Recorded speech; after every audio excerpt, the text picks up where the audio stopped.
UConn now has as many national championships on the men's side as your highly esteemed institution of higher learning in Duke.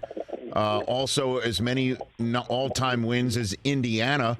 But we also understand the consistency between those other two programs and who was at the helm. It's three different guys in three different eras in a way. How does that happen? How do you ascribe their success, Jay? Well, I mean, Rich, everybody talks about this blue blood thing.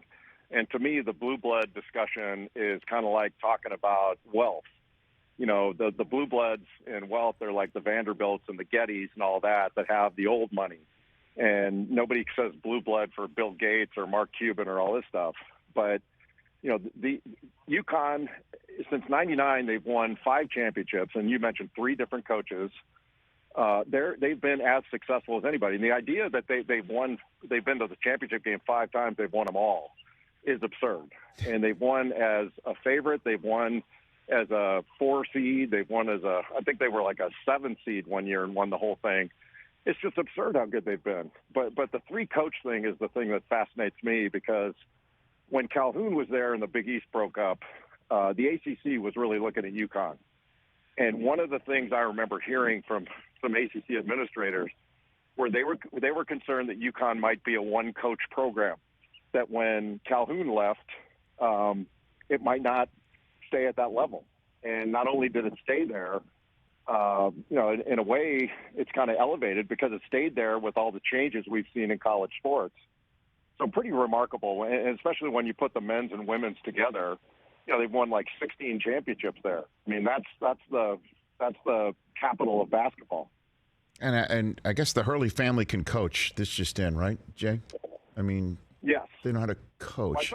I felt really good. I felt really good for Danny, because I think you know the story, Rich. You know, he's Bobby Hurley's younger brother. He played at Seton Hall about the same time Bobby did. They played against each other in the NCAA tournament one year when I was a grad assistant at Duke.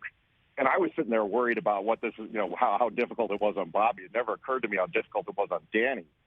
And he had some real issues dealing with it, and almost gave up the game. And for him to come through all that and now, you know, be able to, I think Reese Davis was saying, you know, now he gets to sit at the table at dinner and flash that ring, you know, because Bobby's got 2 as a player, and his dad won a bunch of national championships as a high school head coach. You know, now he's got bragging rights, and it's really nice for him. It is. Are you willing to share a little bit more on that? Like, difficult for Dan Hurley? I know it's obvious when you're talking about maybe sibling rivalries or living up in your own household, doing the same thing as what Dad does, but is it as simple as that, or what do you got for me on that, Jay? Well, he had real mental health challenges. And to where he, you know, for a while, if I remember right, he wouldn't come out of his room and you know, kind of give up the game type of stuff because of the pressure. And then if you remember, I think Danny was either in college or just out of college when Bobby got in that accident that almost killed him.